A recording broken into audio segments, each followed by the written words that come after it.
Muy bien, entonces vamos a continuar. Vamos a empezar unas cositas interesantes que hay que ver.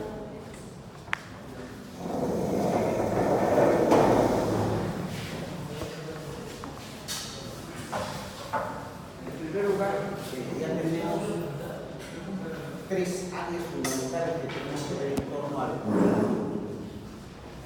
Uno es el lenguaje, otro es el pensamiento y otro es la percepción.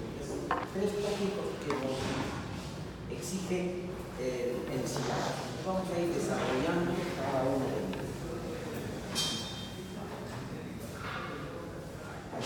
Concepto de lenguaje. ¿Qué entendemos o qué llamamos lenguaje? Ahí está.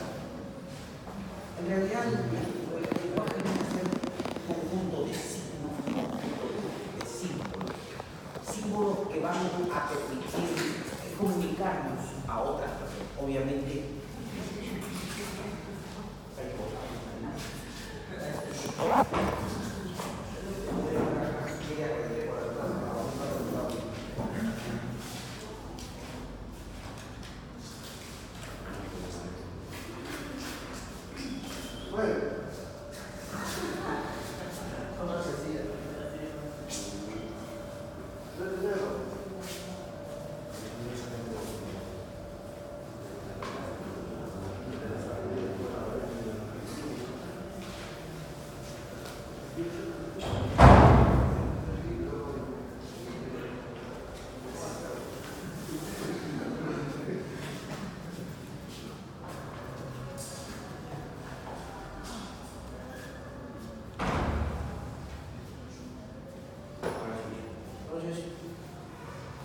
este conjunto de signos, este conjunto de grafías, fundamentalmente va a ser posible que nosotros podamos comunicar información. Cuando uno nace, tenemos las potencialidades en el cerebro de lograr captar estas imágenes. Si mi papá me dice, a ver, di papá, entonces yo trato de imitar eso y en consecuencia voy a hablar eso. Pero me dice, pues, si mi padre me dice, father, do you speak? Entonces yo voy a hablar, do you speak también.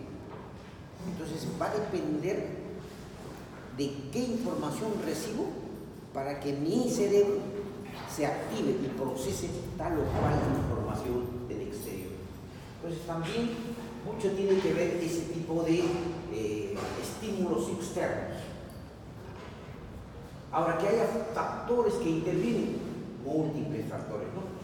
Si yo tengo poca capacidad de poder retener, también es un factor. Si a lo mejor tenga la capacidad de memoria selectiva, voy a captar más.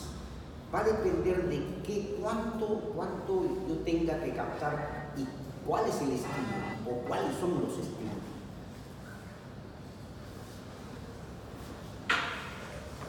A partir de su descubrimiento adquiere habilidades. Se da cuenta, a medida que uno va desarrollando estas potencialidades, va a ampliar su horizonte y vamos a crear habilidades propias de los seres humanos capaces de poder integrar. Se dice que el niño no tiene habilidades sociales. El niño es narcisista o egocéntrico, no se dan cuenta, un poco autista en términos relativos. El niño juega para él solo. El niño dice, bueno, al comienzo, inicialmente el niño está así, se divierte, niño, ¿no? Infante, pequeño, se divierte, se ríe, incluso ríe solito, como un autista o como un esquizofrénico, solo. No quiere incluso, a ver, otro le quita la mano, para mí, todo eso ya está egoísta, el niño es egoísta. Poco a poco va a ir aprendiendo a ser solidario, poco a poco va a ir aprendiendo a ser gregario, poco a poco va a ir entendiendo que no es él, sino el compartir, no es el ser egoísta. Entonces Piaget va a estudiar eso y va a decir, bueno, también, claro que tiene algunos errores. Si ustedes descubren los errores de Piaget, que ya los hemos descubierto. ¿Quién lo ha descubierto? Básicamente es Vygotsky. Vygotsky cuestiona algunas cosas interesantes, pero eso es todo un mundo para entender lo que significa la teoría vygotskiana.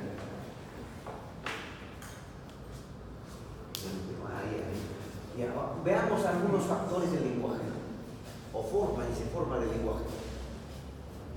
Está feo esto, está muy claro. No se logra ver.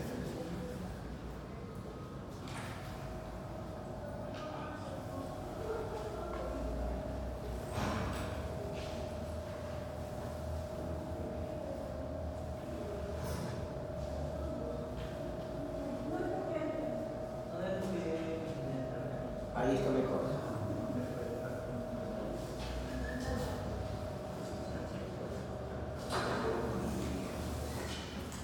Entonces, como ustedes ven, el lenguaje es parte de la sociedad, es parte de nuestra comunicación, que a mayor comunicación, a mayor sociabilidad, vamos a tener o vamos a ver incrementado al lenguaje.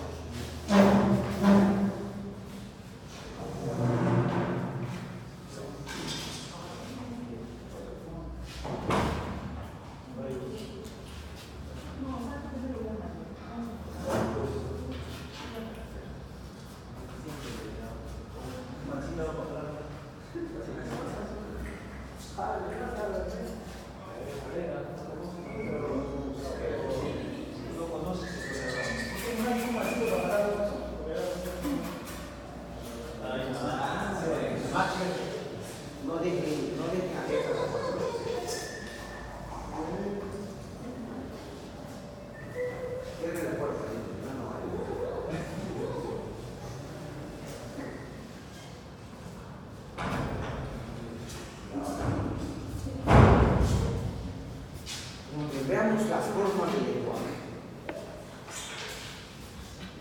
Es el lenguaje visual que se puede manifestar de tres maneras.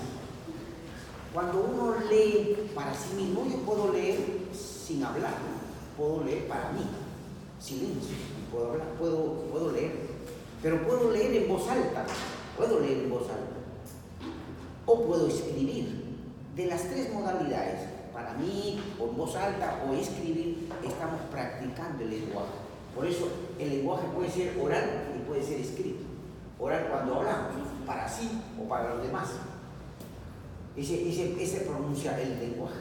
El lenguaje escrito, ahí está un lenguaje escrito que fundamentalmente es para quienes ejercen. Ahora, cuando uno escribe, no sé si ustedes se han dado cuenta, y eso en mi experiencia y seguramente en la experiencia de muchos investigadores, es que cuando uno escribe y escucha, se queda más.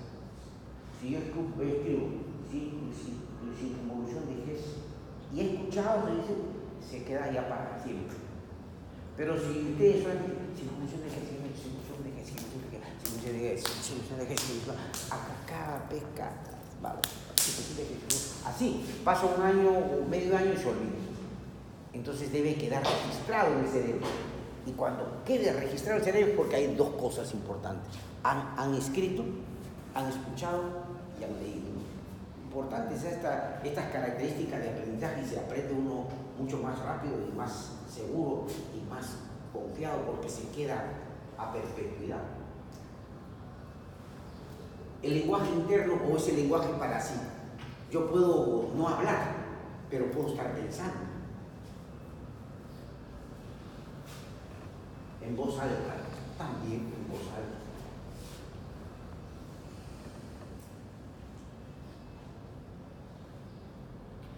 Definitivamente el lenguaje puede ser interno y yo experimento de lo que estoy leyendo o de lo que yo estoy pensando. Pero puede ser que, como ahora, ahora ¿qué estoy haciendo? Estoy hablando en voz alta. Y en estos momentos ustedes están pensando o leyendo para sí, sin ninguna repercusión externa. Tipos de lenguaje, hay infinidad de tipos que los investigadores nos dan a conocer, pero unos cuantos vamos a tener que mencionarlos porque algunos son interesantes. Pueden ser según su nivel de naturalidad. Veamos uno por uno, según el nivel de naturalidad. Puede ser un lenguaje, según su naturalidad, puede ser lenguaje natural o lenguaje artificial. Un lenguaje natural, ¿qué podría ser? Puede ser los idiomas, pueden ser, ¿no? Aquellas lenguas que prácticamente nosotros tenemos o que hemos aprendido. El lenguaje artificial que se da también puede ser un lenguaje ya de creación humana. Ya, por ejemplo, en la ciencia nosotros usamos un lenguaje artificial. O puede ser también en la creatividad, en el arte también usamos lenguaje artificial. En una creación poética también utilizamos lenguaje artificial. Es decir, básicamente el desarrollo de las civilizaciones han permitido crear lenguajes artificiales. Lenguaje literario, como Mario Vargas Llosa. Definitivamente es muchos dones hay que tener ahí para hacer ese tipo de escrito. Cualquiera no escribe, pero el que escribe en buena hora. Pero ayuda mucho definitivamente a desarrollar el lenguaje. Lenguaje científico y técnico. El lenguaje científico fundamentalmente es un lenguaje restringido para aquellos que conocemos el área. Hay un lenguaje médico, un lenguaje jurídico, etcétera, etcétera, ¿no? Esos lenguajes para determinados grupos humanos que están dirigidos. El lenguaje formal, cuando hablamos de formal, quiere decir que hay informalidad también en el lenguaje. Aquellos profesionales que usamos la ciencia, la formalidad, lo lógico, la lengua lógica o formal. La otra característica, según el elemento comunicativo empleado, según el elemento, cuáles son los tipos de lenguaje. Lenguaje verbal, que puede ser escrito o hablado, oral, escrito, y el famoso lenguaje no verbal que ustedes ya conocen, el lenguaje del cuerpo. Es el lenguaje del cuerpo que no necesita palabras, sino los gestos de la persona que lo realiza. Todo, gestos, miradas, caminar, todos los movimientos corporales. Los movimientos corporales vienen a ser el lenguaje del cuerpo. Eso es la comunicación no verbal, el famoso conover, comunicación no verbal, o lenguaje no verbal acá. El lenguaje vernáculo. ¿Por qué el español o el francés no son idiomas vernáculos? Porque el vernáculo en el Perú, ¿qué sería? Quechua. Claro, eso sería quechua, aymara. Esos son idiomas vernaculares. Pero no el español. El español no hemos nacido con el español, se nos ha implantado. El español vino, el conquistador vino y nos dio su religión, su cultura, su idioma, todo eso. Nosotros no hemos nacido, o sea, esta región no ha nacido con el idioma español. Así mismo Colombia, Bolivia. Lenguaje egocéntrico, como le decía, ese lenguaje egocéntrico es típico del niño. Por eso cuando uno se torna egoísta, ya nosotros grandecitos, ¿no? Grandecitos, cuando nosotros somos egoístas, ¿qué significa? Que nos hemos quedado como niños. No hemos desarrollado, somos inmaduros. O sea, de ahí se conoce cuando uno habla y dice, ¿qué tal? ¿Tú puedes compartirlo, doctor? ¿Para qué voy a compartir si primero soy yo, segundo soy yo y tercero soy yo? Se acabó el problema. Definitivamente, ¿qué podemos pensar? Que se trata de un desarrollo inmaduro. No ha desarrollado completamente. Se ha quedado en el de niño. Y se ha quedado de niño y simplemente es egoísta, narcisista, ególatra, ¿no? Esas características propias de la niñez.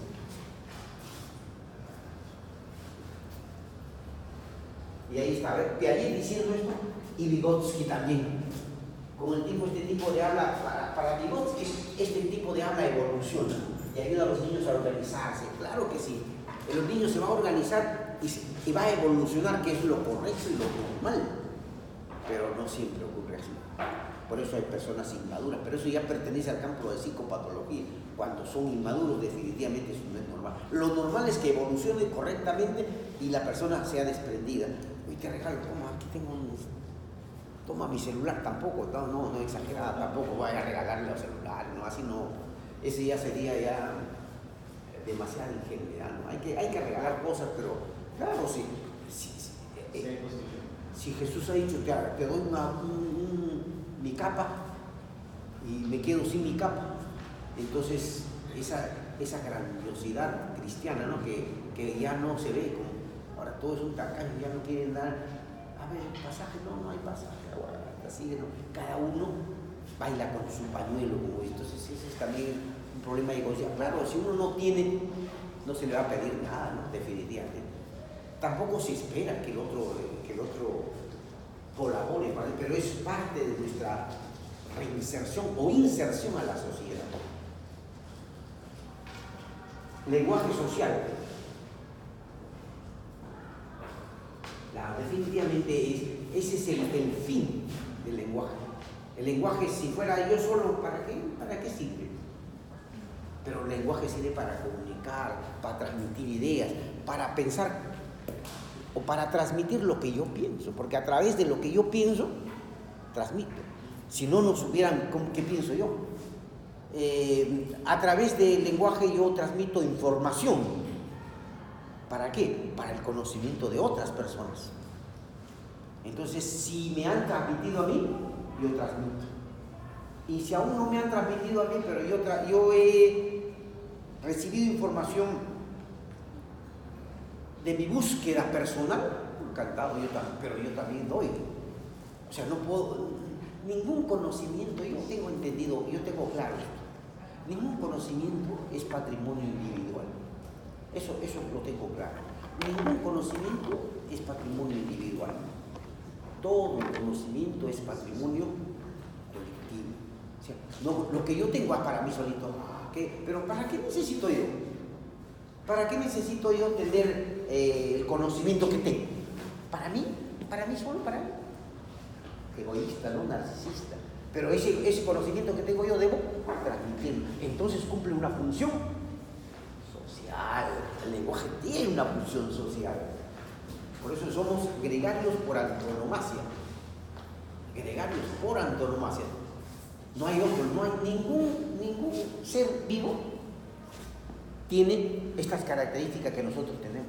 Y es más todavía, ya neurobiológicamente hablando, los centros cerebrales no lo tiene, que eso que hemos estudiado en la mañana, no lo tiene el chancho, el perro, el caballo. Tiene el cerebro, sí tiene, pero es un cerebro cuya corteza asociativa no es la misma. Tiene en cantidad más cortezas asociativas que el chancho, el caballo, el buey, el asno, qué sé yo. Quiere decir que nosotros tenemos una corteza mucho más enriquecedora y desarrollada, por cierto.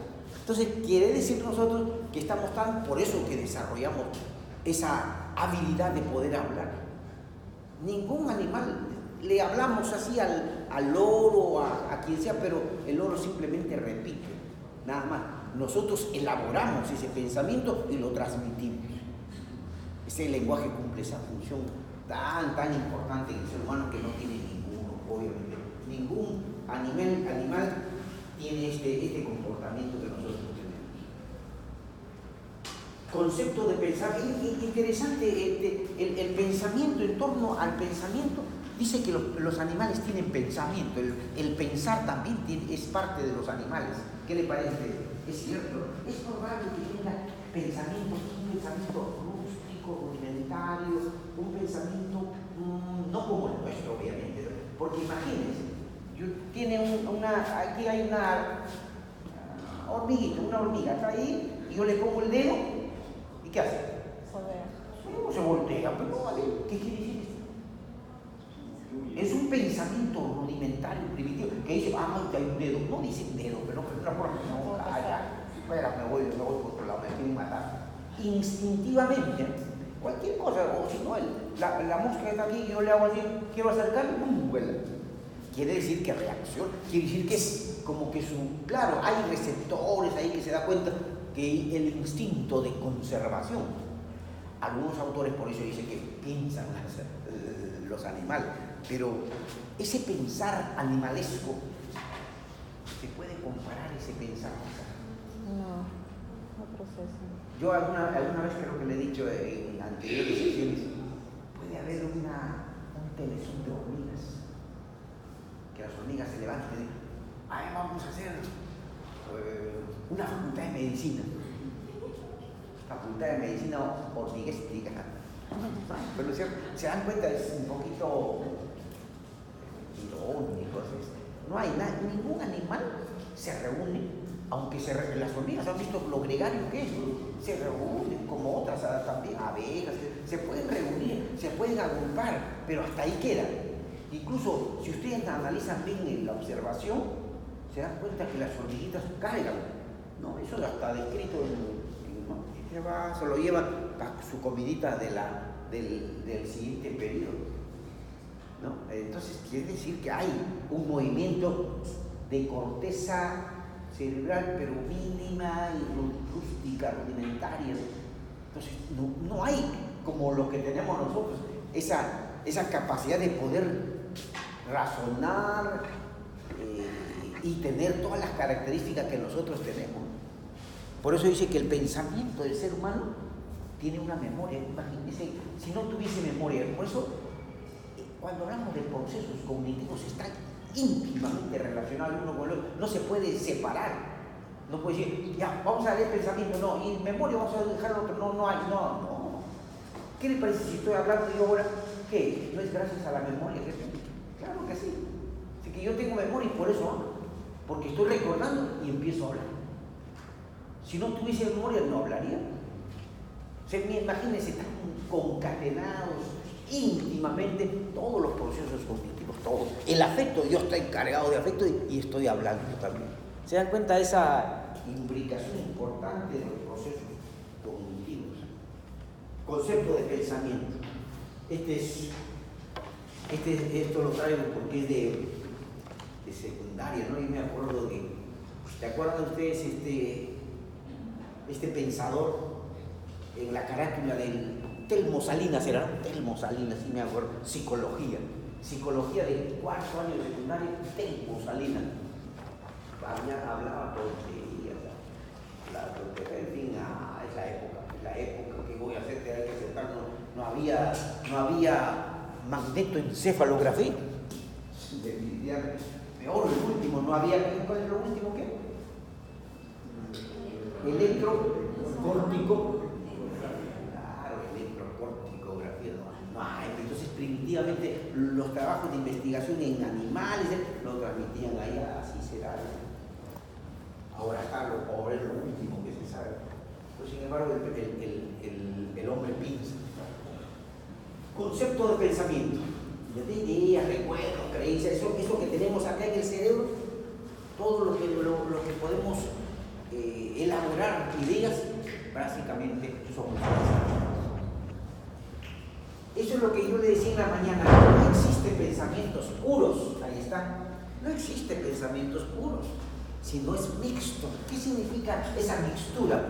¿No?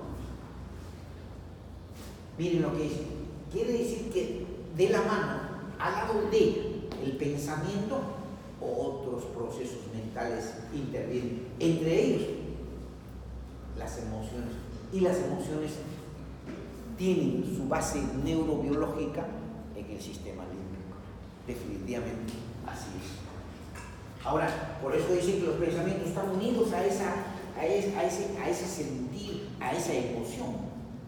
Entonces, si no hay, o sea, mejor dicho, no hay emoción, no hay pensamiento sin emociones. No hay nadie, esto es categórico. Nadie dice, hay pensamientos puros, no hay pensamientos puros. Nadie tiene pensamiento puro. Todos los que hablan, siempre hablan con contenido emocional. Aquel, por supuesto, cuando me dice usted, pero yo conozco que hay, claro que hay. Yo conozco a un señor que era regente, así se llama, regente de imprenta. La máxima autoridad en imprenta se llama la regente. El regente de imprenta era un hombre joven, 35 años, muy adusto, y así era su forma de caminar, así, no caminaba balanceando así, ¿no? Generalmente nosotros solemos hacer así, y él no caminaba así, no sé sino así caminaba. Y se acercaba, yo era corrector de imprenta en esa época, se acercaba así, y me miraba así. Avienta, así, avienta. Ahí miraba a mi mano. Así, para arriba. Sí. ¿Y por qué camina? Entonces, todos decían, así es. Pero miren, yo tenía más o menos 21 años más aproximadamente. Me interesó este fulano. Porque cada vez no pensaba ser médico. Aunque ya tenía esa genética de médico. Sin embargo, decía, ¿por qué camina este fulano así? Pues nunca caminan, las personas caminan, generalmente yo veía que todos caminan, pero ¿por qué camina este fulano así? ¿Por qué habla así todo? Muy bien, así. No me explicaba, esa era su forma de ser, todos decían así. Entonces yo indagué qué cosa sabía, por qué está así. Y ahí está el secreto.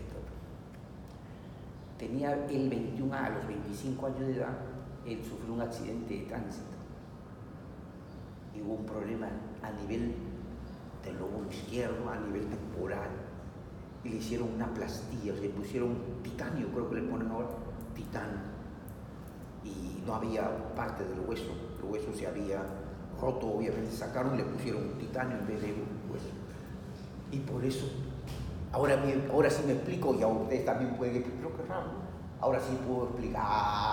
Ha habido un problema traumático que ha lesionado a alguna, aunque su pensamiento no se lesionó fundamentalmente, pero había bradipsiquia.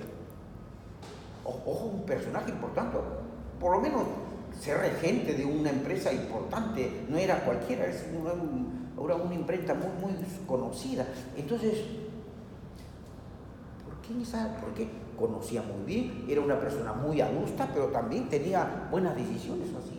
Quiere decir que el óvulo frontal se mantuvo intacto y había problemas a nivel temporal o parieto-temporal, seguramente en este accidente, y en consecuencia tenía esta característica, pero no alteraba su aspecto cognoscente, memoria, inteligencia, era muy hábil, muy inteligente, pero su característica de motora, ¿no? Probablemente la corteza motora haya afectado su caminar era así, pero los dueños, que eran gente muy importante, básicamente lo aceptaron y estaba bien, y más bien notaron ese. Yo prácticamente me interesó eso y le traigo a colación algo interesante, ¿no? Que es por los accidentes, el trauma o eventos traumáticos que ocurrieron en esa época. Es muy importante para que se den en cuenta cómo es que normalmente, no es, pero este ya no es normal, pasa a lo anormal, pasa a lo patológico, psicopatológico. Cuando vean ustedes este caso parecido, ustedes tienen que asociar con aspectos orgánicos que están ocurriendo alrededor de porque no es normal, pero una persona esté caminando y dice, ¿cómo estás? ¿Estás bien? Como robot caminando, y que uno esté hablando, ¿cuántos años tienes? Entonces, y que un paciente se acerque y le diga, doctor, me duele la cabeza, tengo ganas de vomitar, ¿qué hago? ¿Qué debo hacer? Definitivamente un problema patológico, pero normalmente no ocurre así. En el caso de las personas psicópatas, no manifiestan emociones también. Claro, así sí. No me dé pie para lanzarme todo el tiempo, porque ese es mi campo, definitivamente. Los trastornos disociales, los trastornos, así se llaman ahora, ¿no? Psicopatía, la psicopatía primaria, secundaria, pasó a la historia. Entonces, los antisociales o disociales son personas que tienen problemas, algún día le dije, creo que el lóbulo prefrontal. Y entonces esos problemas lo ponen frío, insensible, cínico, sinvergüenza, mentiroso, y etcétera. Entonces, matan sin piedad, y las drogas hacen también lo mismo así. Cuando quiere matar un sicario, ¿qué hace? También toma droga, se bloquea todo, ya no sabe qué. Se puede matar a su madre, usted lo puede matar, no hay ningún problema, frío, ¿no? Pero eso es de trastorno, no es un problema normal. Eso, y hablar de trastorno de personalidad definitivamente son alteraciones que tienen que ver en psicopatología y que no tienen que ver con aspectos normales. Algo para